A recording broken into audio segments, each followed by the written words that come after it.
दोस्तों, मनोविज्ञान से जुड़ी परीक्षाओं में बुद्धि लब्धि से जुड़े हुए सवाल अधिकतर पूछे जाते हैं और ये इतने आसान सवाल होते हैं कि अगर इन पर हमारा नंबर कट जाता है तो फिर वाकई में दुखपूर्ण बात होती है। गलती स्टूडेंट्स ये करते हैं कि इस प्रकार के फार्मूले को रटने की कोशिश करते हैं, जबकि फार्मूला रटने के बजाय यदि समझ में आ जाए तो आपको शायद रटने की ज़रूरत ही ना पड़े।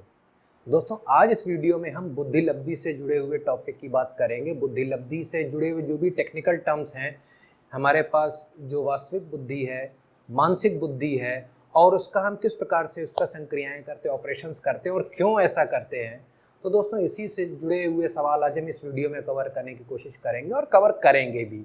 और आशा यही है कि आप सभी को ये सवाल समझ में आ जाएंगे और पूर्ण रूप से आपके इस प्रकार से जो जुड़े हुए सवाल होंगे आपसे कभी गलत नहीं होंगे। लेकिन वीडियो को अंत तक ज़रूर देखिएगा और कोशिश करिएगा कि इस वीडियो को अधिक से अधिक शेयर करें ताकि दूसरे लोगों को भी इस वीडियो का लाभ मिल सके। और यदि आप हमारे चैनल पर नए हैं तो कृपया इस चैनल को सब्सक्राइब जरूर करें और सब्सक्राइब के नीचे जो बटन लगा हुआ है बेल आइकन, उसको आप जरूर प्रेस करें, क्योंकि जिससे हमारे जो भी नए वीडियोस के नोटिफिकेशन होंगे आपको आपकी स्क्रीन पर तुरंत ही मिल जाएंगे। तो दोस्तों, हमारे ज्ञान प्लैनेट चैनल पर आप सभी का स्वागत है। चलिए शुरू करते हैं।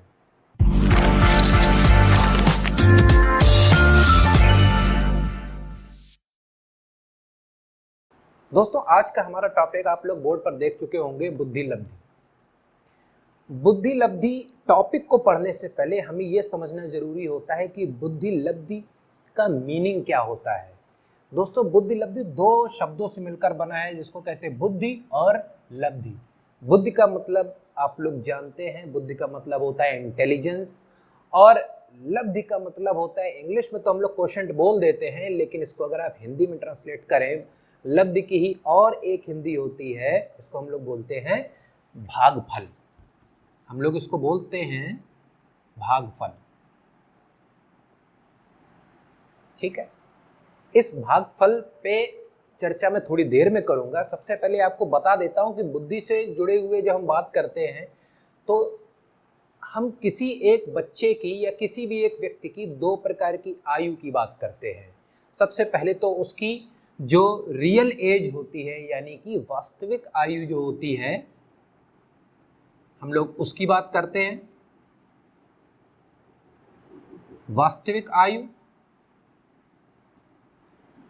और दूसरी आयु दोस्तों हम बात करते हैं जो उसकी उस वास्तविक आयु से रिलेटेड मानसिक आयु, यानी कि उस अवस्था में, यानी कि इस वास्तविक आयु में उसका मानसिक बुद्धि कैसी है, उसकी मानसिक बुद्धि कैसी है। तो हमारी दूसरी आयु क्या हो गई? मानसिक आयु।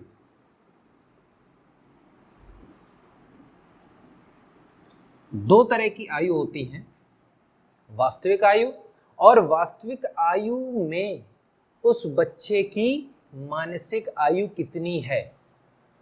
उदाहरण के तौर पर, यदि कोई बच्चा 2 साल का है लेकिन वो 2 साल के बराबर की एक्टिविटीज नहीं करता है, वो 2 साल से या तो कम की एक्टिविटी करेगा या 2 साल से अधिक प्रकार की एक्टिविटी करेगा। एक और उदाहरण के तौर पर इसको समझते हैं। यदि कोई व्यक्ति या बच्चा कक्षा 9 में प्रवेश लेता है और उसकी वास्तविक आयु भी कक्षा 9 में प्रवेश लेने वाली ही है, माता पिता ने उस बच्चे का एडमिशन कक्षा 9 में करा दिया, लेकिन जब उसके सामने गणित के सवाल आए तो उसको ऐसा लगा कि ये सवाल तो मुझे पहले से आते हैं, और जब वो पहले से आते हुए सवाल वो कक्षा 9 में टीचर उसको पहले से देगा और उस बच्चे ने बिना कुछ बताए हुए उन सवालों को हल कर दिया, तो इससे क्या पता चलता है?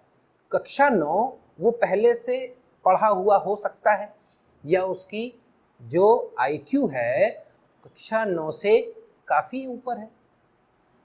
कक्षा 9 के सवाल वो बिना पढ़ाए पढ़ सकता है। अब टीचर भौचक्का रह गया।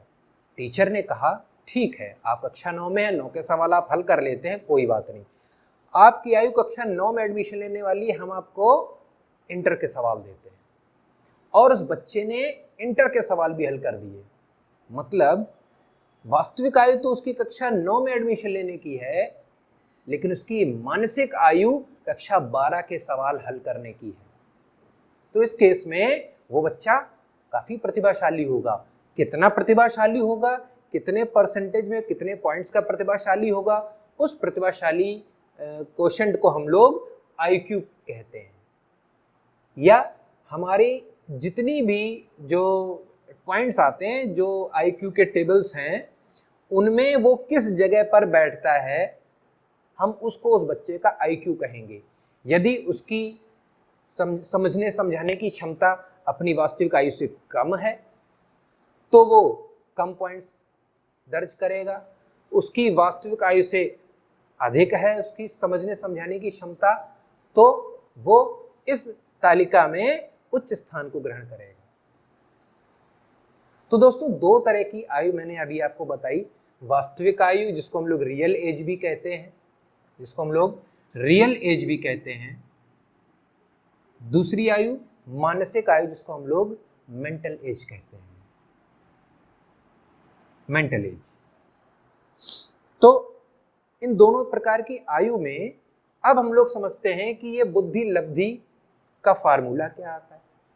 मैंने बताया कि बुद्धि यानी कि प्रत्येक आयु में उसकी बुद्धि, यानी कि इस वास्तविक आयु में उसकी बुद्धि किसके बराबर है, यानी कि हमें बुद्धि का भागफल करना है, बुद्धि लब्धि।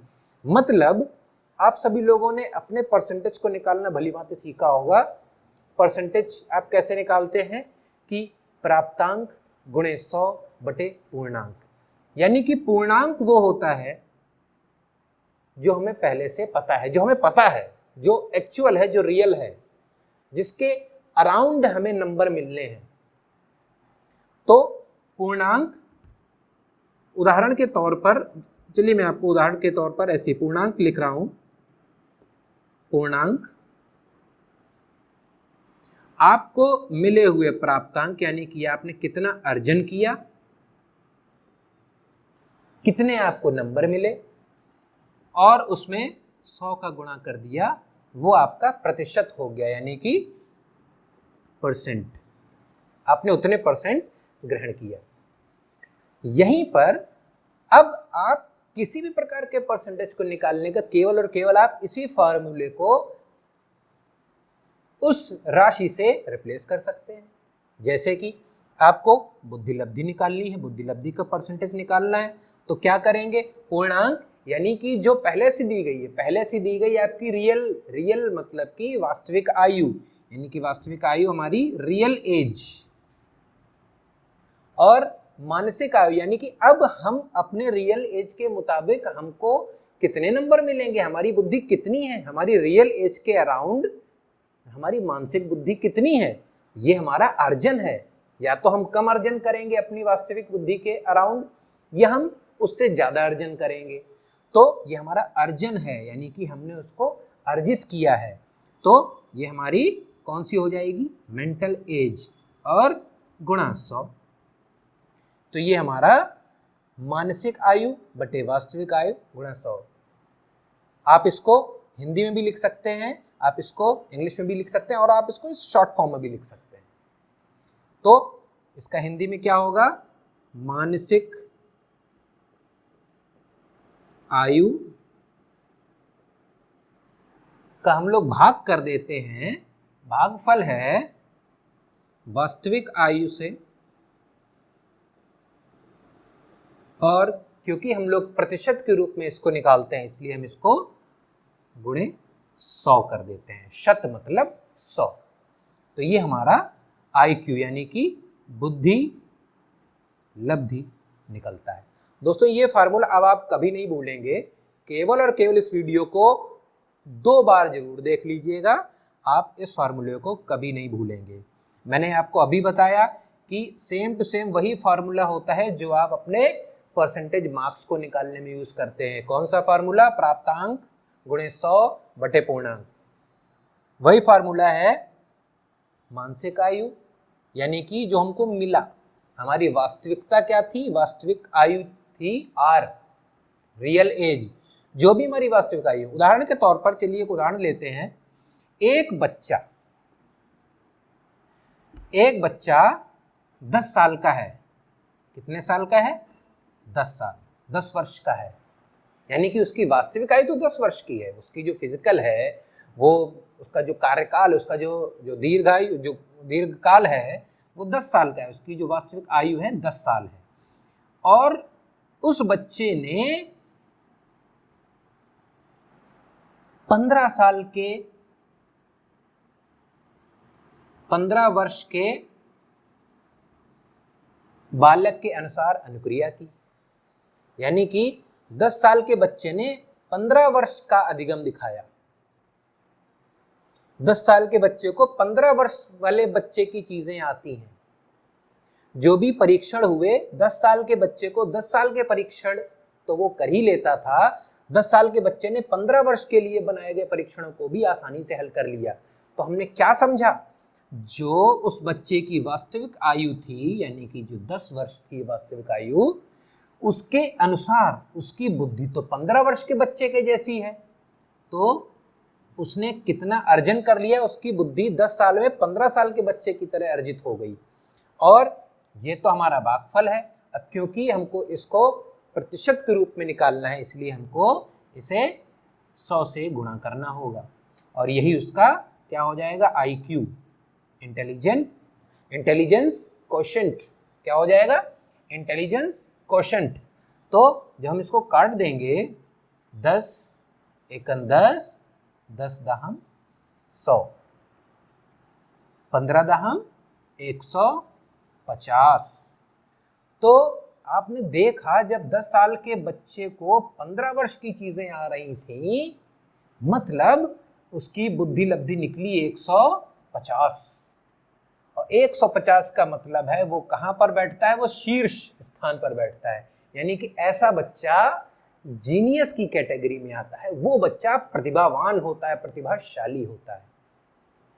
दोस्तों, इस प्रकार से हम लोग किसी भी प्रकार बुद्धि लब्धि के सवाल को हल कर सकते हैं, और बहुत ही एग्जाम्स में इस प्रकार के सवालों को देखा गया है, पूछा गया है कि यदि किसी बच्चे की आयु, यदि कोई बच्चा 150 IQ लेवल का है और उसकी वास्तविक आयु 10 है, तो उसकी मानसिक आयु बताइए।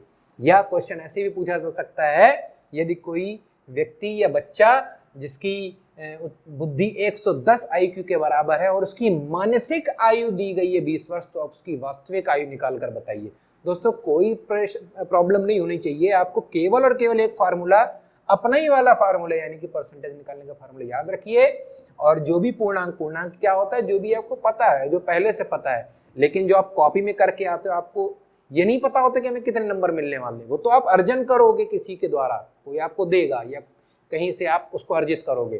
तो जो पता है, पता आपको क्या होता है? 10 साल हमारी वास्तविक आयु है, और वो होगी ही, वो चेंज नहीं हो सकती तुरंत, वो अगले साल ही बढ़ेगी, उसके अगले साल ही बढ़ेगी। और मानसिक आयु किसी भी समय घटती या बढ़ती हो सकती है। तो दोस्तों, ये जो एक प्रकार का सवाल मैंने आपको कवर किया, आपको समझ में आ गया होगा। एक और सवाल मैं देखना चाहता हूं, अगर आपको नोट्स बनाने हो, स्क्रीनशॉट लेना, आप प्लीज ले सकते हैं इसका। ठीक है, ले लिया होगा। अब एक और प्रकार से सवाल आ सकता है दोस्तों, जैसे कि मैं यहां पर बीच में लिख रहा हूं, आप प्लीज आपने स्क्रीनशॉट ले रखा होगा। आपसे कह दिया गया कि एक बच्चा जिसकी बुद्धि लब्धि, यानी कि IQ है 90।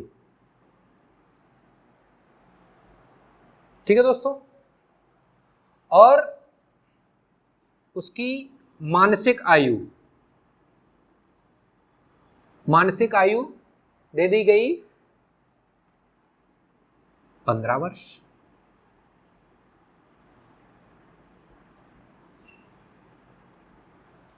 अब इस बच्चे की वास्तविक आयु बताइए।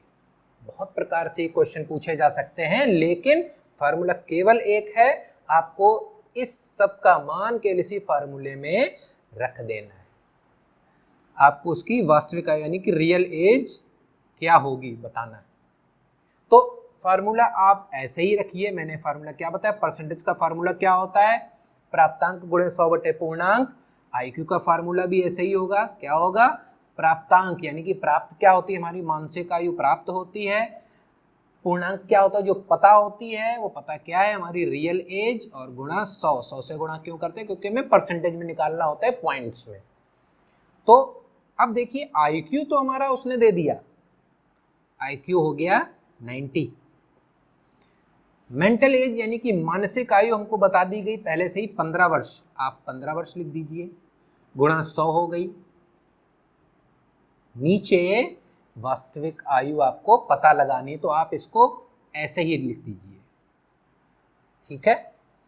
अब वैसे तो आप क्या करेंगे, ये सिंपल सा गणित का सवाल है, आप नॉर्मली इसको क्या करने की कोशिश करेंगे, आप इसके नीचे 1 लिखेंगे, क्रॉस मल्टीप्लाई करेंगे, तिर्यक गुणा करेंगे, 90 गुणे आर लगाकर 15 गुणे 100 एकन 15 गुणे 100 करेंगे, फिर आर बराबर इतना इतना। मैं आपको एक शॉर्ट ट्रिक बताता हूं दोस्तों, यहां पर कुछ नहीं, जो भी बराबर और बराबर की चीज होती है उसको आप काट सकते हैं, यूं ही डिवाइड कर सकते हैं, 15 एकन 15, 15 छक्का 90, ठीक है। तो क्या हो गया, आप इसको ऐसे भी लिख सकते हैं, 6 बराबर 100 बटे आर। अब दोस्तों काफी चीजें सरल हो गई, बहुत ही सरल हो गया। 6 और आर को रिप्लेस कर दीजिए, अदला बदली इंटरचेंज कर दीजिए, आर की जगह 6 और 6 की जगह आर कर दीजिए, बस यहीं पर आपका सवाल हल हो जाता है। आप इसको चाहें तो डिवाइड करके देख लें, क्या हो जाएगा, 6 एकन 6, 6 एकन 6, 4 10, 6 छाक 36, 4 40, दशमलव 6 छाक 36, 4 40, और ये इसी प्रकार से बढ़ता जाएगा, 6 6 6 6। तो हम इसको अप्रॉक्सीमेट करके लिख सकते हैं 16.67, यानी कि ये उसकी लगभग वास्तविक आयु वर्षों में है, यानी कि लगभग वो 16.25 साल का हो रहा होगा बच्चा, जब उसका आईक्यू जो वैल्यू 15 साल के हिसाब से सॉल्व कर रहा है, तभी तो उसकी आईक्यू कम आ रही है, यानी कि 90। और ये 90 जो है, 90 और 109 के बीच में सामान्य और औसत बुद्धि को ही कहा जाता है। दोस्तों ये जो टेबल है, अब ये आपको लर्न करनी पड़ती होगी, बहुत ज्यादा इसको लर्न करने में प्रॉब्लम्स आती हैं। आपको केवल और केवल इतना ध्यान रखना है, देखिए यहाँ पर सामान्य बुद्धि जो है हमारी 90 से 109 के बीच में है।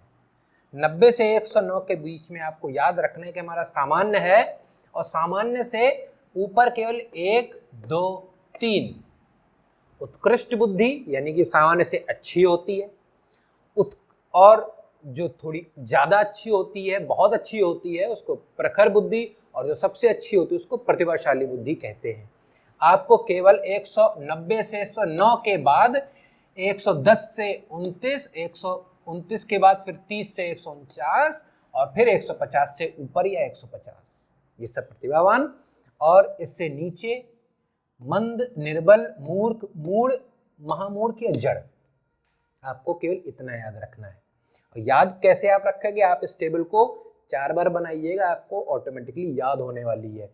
आपको केवल और केवल इस मिड पॉइंट को याद रखना है, मिड पॉइंट से नीचे 1 2 3 4 5, मिड पॉइंट के ऊपर 1 2 3, तो यानी कि 3 और 5 8 और 1 9। आपको 9 लाइंस केवल याद करनी दोस्तों। अगर आप कंपटीशन एग्जाम्स की प्रिपरेशन कर रहे हैं और अगर आप 9 लाइन नहीं याद कर पा रहे हैं तो प्रॉब्लम जरूर है, लेकिन हाँ इस केस में यदि आपको याद रटने की प्रॉब्लम होती थी तो आपको रटना नहीं पड़ेगा, आपको केवल और केवल समझना था, जो मैंने आपको सिंपल परसेंटेज के फार्मूले से समझा दिया। दोस्तों फिर भी अगर कोई आपको प्रॉब्लम आ रही है तो कृपया कमेंट बॉक्स में जरूर लिख दें, मैं उस प्रॉब्लम को हल करने की कोशिश करूंगा। तब तक के लिए धन्यवाद, नमस्कार, आपका दिन शुभ हो। दोस्तों इस वीडियो को सब्सक्राइब जरूर कर दीजिएगा।